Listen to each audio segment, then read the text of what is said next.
Hello. So in this video we're going to be discussing N.H. Kleinbaum's novelization of the film Dead Poets Society, which is one of the beloved films of the dark academia movement. If you're not familiar with dark academia, it is a subculture that's developed recently on the internet. They are heavily influenced by sort of prep school culture from the 50s, 40s. They're heavily influenced by Ivy League style and these sort of academic styles, but there's a sort of gothic type focus, a sort of romantic focus in the sense of like the romantic poets, Wordsworth, Shelley, Byron, people like this. And there's an interest in existentialism, there's an interest in psychology or psychoanalysis, there's an interest in philosophical questions about freedom and things like this. And so it's a movement that in part is an aesthetic movement, and in part is a sort of philosophical or quasi-philosophical movement. It's also a movement that's very, very interested in literature and poetry, the classics, things like this. So I have put together one of my best dark academia outfits. Tweed jacket, lovely, tweed vest also, knit tie, etc., etc. And actually, Dead Poets Society button, can't go wrong. And actually, dark academia style is not that much of a stretch for me, because I would characterize my normal wardrobe as ironic ivy, so. But, Dead Poets Society, let's talk. So, I may be in jeopardy of having my PhD in literature revoked for saying this, but this book is kind of superfluous. If you've watched the film version of Dead Poets Society, which is how most people are going to know it, you've actually pretty much gotten almost everything that you would get out of reading the book. So I don't normally read novelizations of movies, so I have no idea whether this is the standard or whether this is just a sort of Kleinbaum didn't do a great job. But most of the stuff that's in the movie is in the book, and most of the stuff that's in the book is in the movie. So you get the visual culture, you get the character interactions, etc., in the movie in a way that you don't necessarily get them in the book, but almost everything that happens in the book is also in the movie. There's some minor differences, really only one of which I think is particularly important, and I will address that. Dead Poets Society, the film, and I guess by extension the novel, has a mixed reputation among academics, I think, and among teachers in general, in part because Mr. Keating, the teacher, his teaching methods are generally not all that good. And I will talk more about that. So that's actually one of the things I am going to focus on, is the problematic elements of Mr. Keating's teaching, which brings us to the sort of central core philosophy of the book. So, the book is about a group of preparatory school students in a very rigorous, regimented New England prep school in 1959. Into their world of order, discipline, conformity comes Mr. Keating, John Keating? Yeah, John Keating, who, as their new English instructor, who encourages them to seize the day and to become extraordinary, to challenge authority, challenge convention, and to do things that are going to be true to themselves. This leads them to recreate the Dead Poets Society, which John Keating had been a member of when he was a student at the Academy, Welton Academy, by the way. The Dead Poets Society basically is a group of young men who go to this cave, they read poetry to one another, and they sort of experience life, whatever that may mean. And so they invoke Thoreau at the beginning of every meeting, this idea of, I went to the woods to live deliberately, to suck the marrow out of life, etc., etc. So these students, Todd Anderson, Neil Perry, Knox Overstreet, and several others, reform this club, and they would become increasingly bold and increasingly individualized under this influence. This starts to become a problem when one of the boys, Charles Dalton, becomes increasingly bold, bolder than the other students are necessarily comfortable with. And he actually gets into trouble by publishing an article in the school paper, slipping it in because he was a proofreader, so he slips it in under the radar, arguing that girls should be admitted to Welton. At which point, the Dead Poets Society, because Dalton wrote the article on behalf of the society, the Dead Poets Society comes to the notice of the administration, who are not that keen on disruptions of order. The real crisis of the film and the novel comes when Neil Perry, whose father is extremely controlling and basically is a dick. Like, he's just a mean son of a bitch.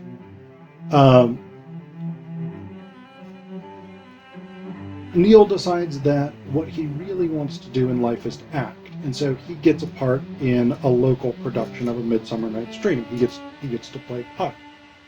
His father finds out, and he says, "You're quitting the play." Neil basically lies to everyone and does the play anyway. After which point, his father says, "Now I'm putting you in a military academy, and you're going to Harvard, and you're going to become a doctor." And Neil's like, "I really don't want to." And his dad's like, "Tough shit, that's what you're doing. Once you get your doctorate, you can start to decide, once you become a doctor, you can start to decide your own life." At which point, Neil kills himself.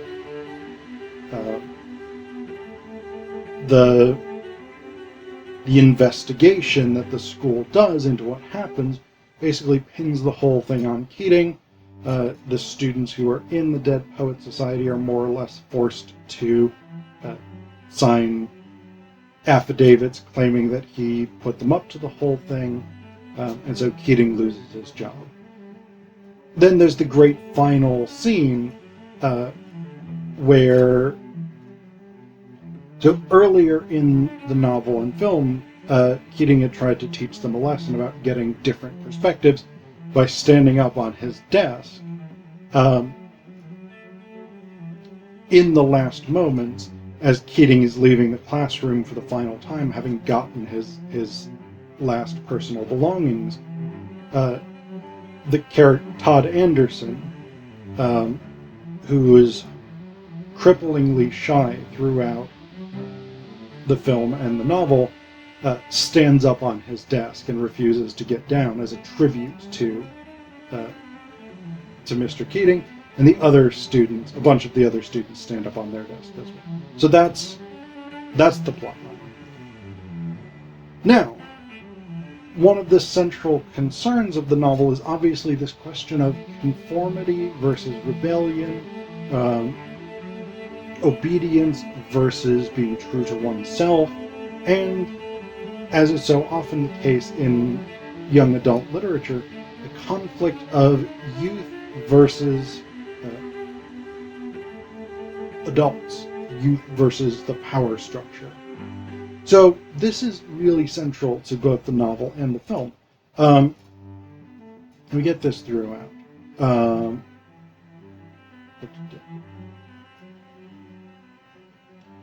For instance,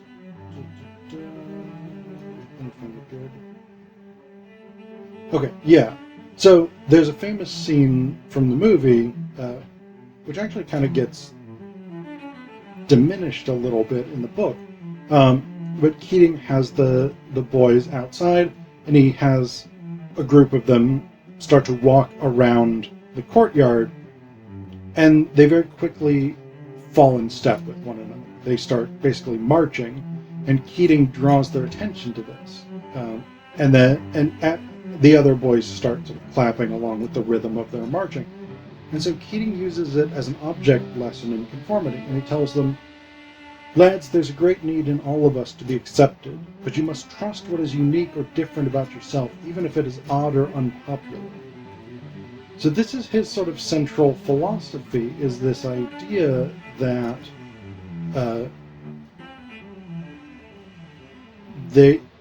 that rebellion, individuality, etc., is inherently worthwhile. And this becomes maybe even more directly stated a bit later in the novel, that Keating is confronted by the head of the school, Nolan, who tells him, "John, the curriculum here is set. It's proven. It works. If you question it, what's to prevent them from doing the same?" And Keating replies, "I always thought education was learning to think for yourself." Nolan laughed. "At these boys' age, not on your life. Tradition, John. Discipline." He patted Keating on the shoulder patronizingly. "Prepare them for college and the rest will take care of itself." So we have here crystallized the central conflict of the novel, this idea that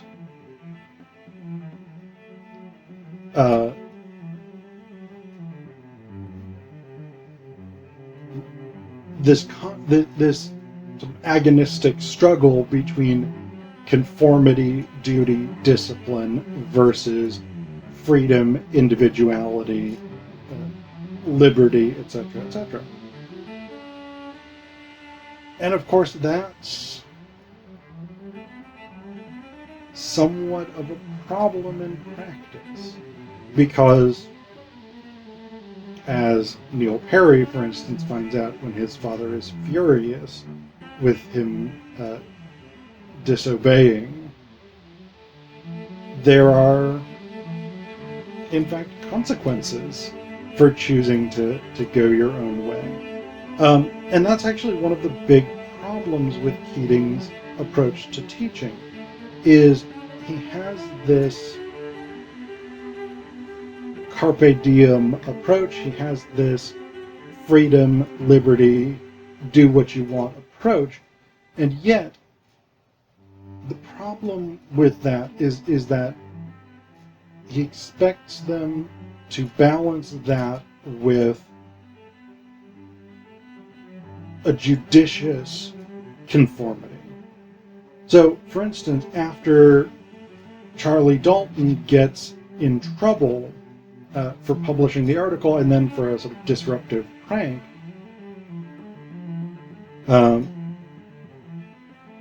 Keating comes into the room where they're all hanging out, and he says, "That was a ridiculous stunt, Mr. Dalton." "You're siding with Mr. Nolan?" Charlie said in disbelief. "What about carpe diem and sucking all the marrow out of life and all that?" "Sucking out the marrow doesn't mean getting the bones stuck in your throat, Charles. There's a place for daring and a place for caution, and a wise man understands what is called for," Keating said. And then later Keating admonishes them, "So keep your heads about you, the lot of you." And this is, of course, quite good advice in practice, but Keating has not in any sense prepared them for this idea of being judicious about how they break the rules or how they pursue their individuality. He has offered them an alternative to the discipline of the school without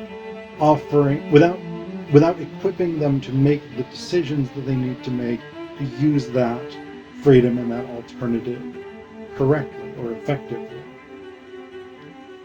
So that's one big problem. The other big problem is that he's just really not that effective a teacher at the end of the day. Like, he reshapes the way they look at life, but it's not really clear that they actually learn that much about English, which is the subject he's supposed to be teaching them. And so there's a contrast in teaching styles between Dr. J. Evan Pritchard, PhD, who write, and this is a famous scene from the film as well, who's written the introduction to the textbook that they're using. And Pritchard has what we call new criticism. He's a new critic, which basically means that the new critics are interested in the nuts and bolts, the mechanics of writing. And in Pritchard's case, he's interested in the notion of prestige and the notion of execution as a technical achievement in poetry. Keating gives them an alternative to this.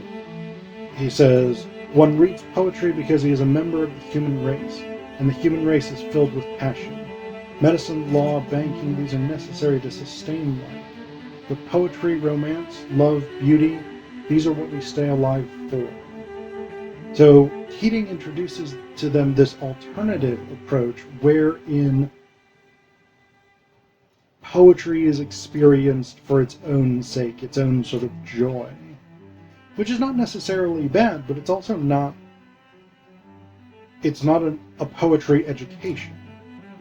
It's poetry appreciation without necessarily establishing knowledge. Now, there is this one bit, he does say, "Have no fear, you will learn what this school wants you to learn in my class. However, if I do my job properly, you will also learn a great deal more.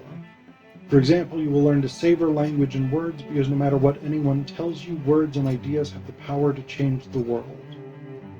And while I, as a scholar of literature, a teacher of rhetoric, and hopefully again someday of literature, am very much on board with the idea that words and ideas have the power to change the world, simply recognizing that is not sufficient. That's not in itself an education.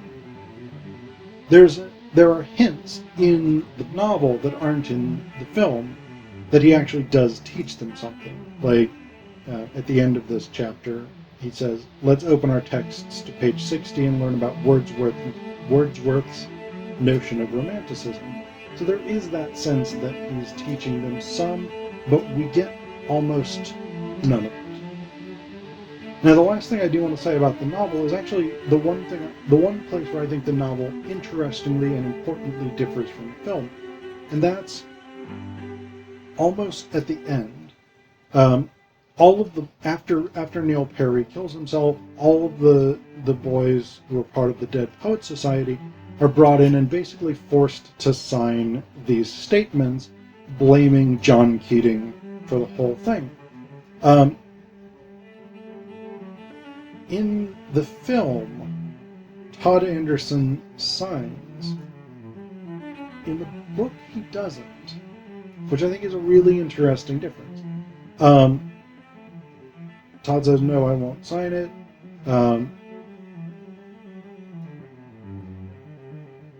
Nolan tells him, "You saw it, boy. We have the signatures of all the others. But if you don't sign, you're on disciplinary probation for the rest of the year. You'll do work duty every afternoon and every weekend, and if you set foot off campus, you'll be expelled." Oh, yeah, and then Todd makes this point. It's not true. I won't sign it.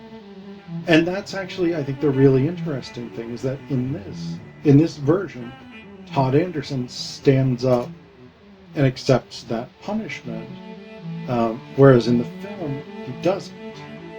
And he makes an interesting ethical argument because earlier in the novel and the film we'd learned that there is an honor code that specifies that students at the school need to tell the truth when asked.